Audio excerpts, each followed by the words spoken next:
¿Hay algo malo en que te cueste entender cómo funcionan las figuras literarias y los movimientos artísticos? No, la verdad no tiene nada de malo. La pregunta es ¿por qué te cuesta tanto entender cómo funcionan las figuras literarias y los movimientos artísticos? Y creo entender por qué. En el colegio muchas veces te enseñan libros que podrían ser algo así como fomes, muchas veces no te explican el contexto, como cuando yo en segundo medio me hicieron leer Edipo Rey sin siquiera entender que era un coro griego. Y seamos honestos entre nosotros, la mayoría de los libros que nos hacen leer en el colegio son simplemente fomes. Y ya, hay libros en donde lo pasamos bien leyendo, como fue en mi caso cuando leí El Perfume, pero no es la mayoría de las situaciones. Muchas veces incluso prefería pegarme un tiro en la rótula si eso hacía que me sacaran 4 en la prueba del libro. Como me pasó cuando leí Verónica decide morir de Paulo Coelho, o cualquier libro de él.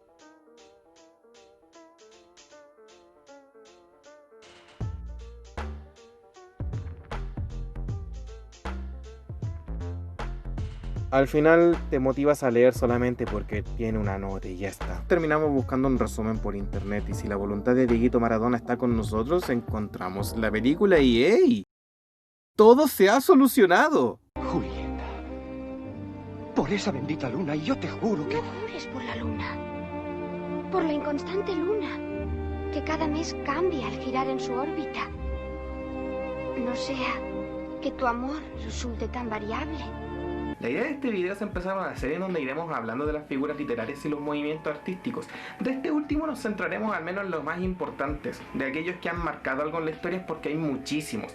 Y hablar de cada uno de ellos la verdad que no va al punto porque muchos de ellos simplemente no marcaron algo importante en la historia del arte. Y bueno, eventualmente les iré hablando de teatro, libros...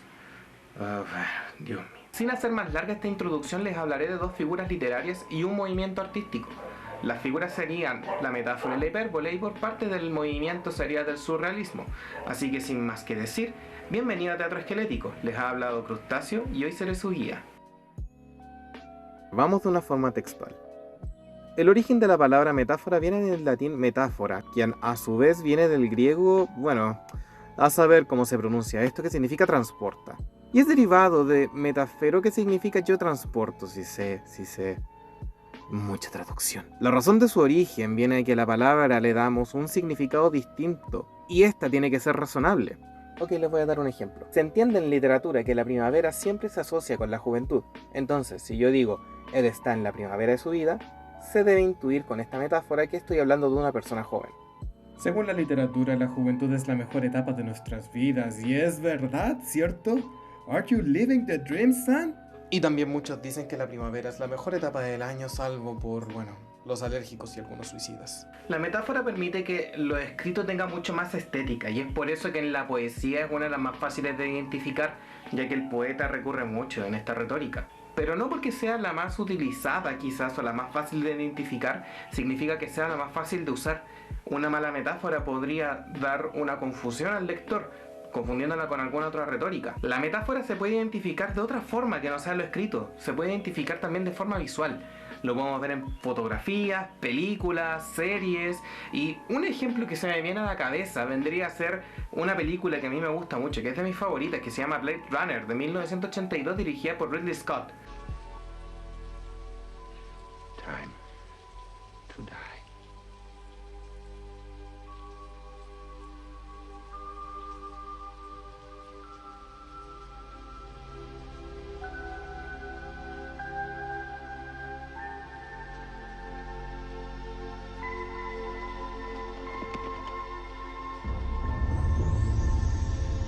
Pero, ok, puede ser que sea un poco antigua, así que creo que una de las mejores películas para identificar la metáfora dentro de la actualidad vendría a ser Parasite y El Hoyo. Ambas están en Netflix y las recomiendo muchísimo para poder entender esta retórica.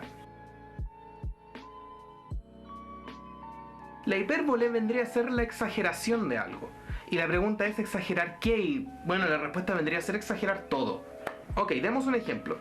Tú estás frente a tu profesor y le preguntas por cuarta vez que no entendiste la indicación que él te dio. Y él te responde, te lo he explicado 1000 veces.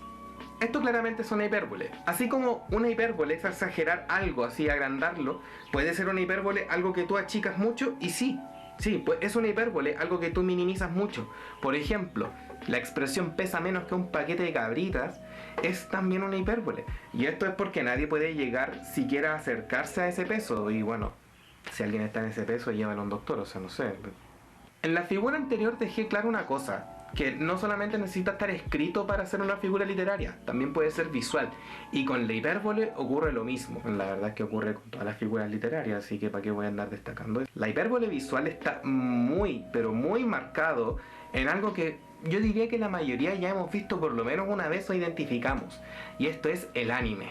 ¿Realmente estoy usando de ejemplo monos chinos por una figura literaria? ¿A qué hemos llegado, weón? Bueno, el anime nosotros ya lo conocemos, al menos creo que la mayoría es oriundo de Japón, y los cuerpos de los personajes de anime tienden a ser exagerados, y eso es lo que se le conoce como algo hiperbolizado. Ok, voy a hacer un ejemplo otaku. Hay dos personajes en un anime llamado Kaguya-sama Lois Ward. Sus ojos son extremadamente grandes y están hechos de esta forma para poder entender las emociones del personaje, y también sirve para poder identificar hacia dónde están mirando, hacia dónde están apuntando su atención. Tiene otras facciones faciales como la nariz. Prácticamente no tiene, simplemente son un par de líneas o un punto en algunos casos, y con eso basta.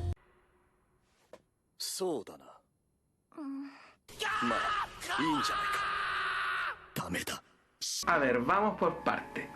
Tú estás en la misma situación que estos dos personajes, y si tú ves a la persona que te gusta haciendo algo tierno, tú no lo gritas, como ocurrió en este ejemplo que les mostré. Tú solo lo sientes, ¿ok? No lo demuestras de una forma tan exagerada, no lo gritas, él solamente lo piensa, incluso siquiera lo piensa, así como, oh, qué tierna se ve, y a lo más se lo vas a comentar a algún amigo. En el anime no es así, tiene que ser exagerado, porque esa es la gracia, y muchas veces se utiliza mucho con el humor. Este personaje grita, tirita, y tiene muchas ganas de decirlo.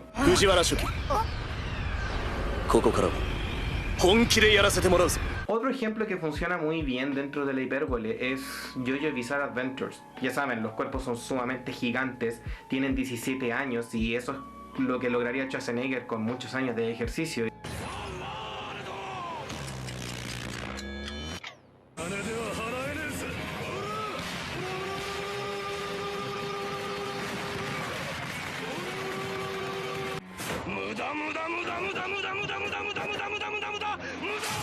Bueno, si hablamos de cuerpos hiperbolizados,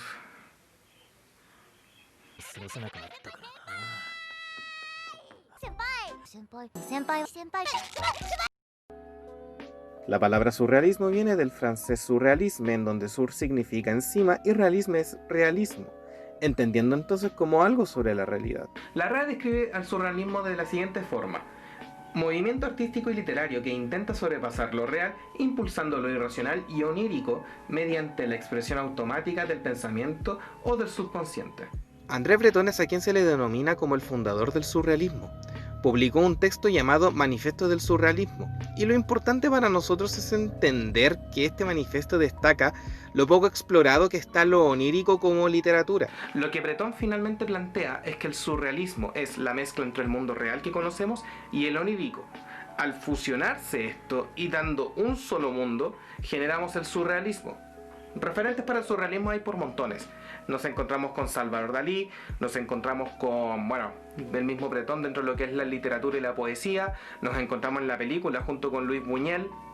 Otro artista destacado es Salvador Dalí, un pintor que, bueno, más de alguna vez habrás visto algunas de sus pinturas en arte, en lenguaje y en las noticias. Bueno, no tiene muy buena fama, pero en fin, las pinturas de Dalí son un claro ejemplo de cómo es el surrealismo visual, la mezcla de lo onírico y lo real. El cine no se queda fuera de esto, como ya había dicho. En 1929 aparecería la primera película surrealista. Les calzo un poco la fecha. La creación del surrealismo fue en 1924, es decir, tuvieron que pasar 5 años para que se generara la primera película surrealista. Esto es en muy poco tiempo. El surrealismo fue muy atractivo para los cineastas que querían al tiro hacer algo distinto, y fue así como nació la película Un perro andaluz.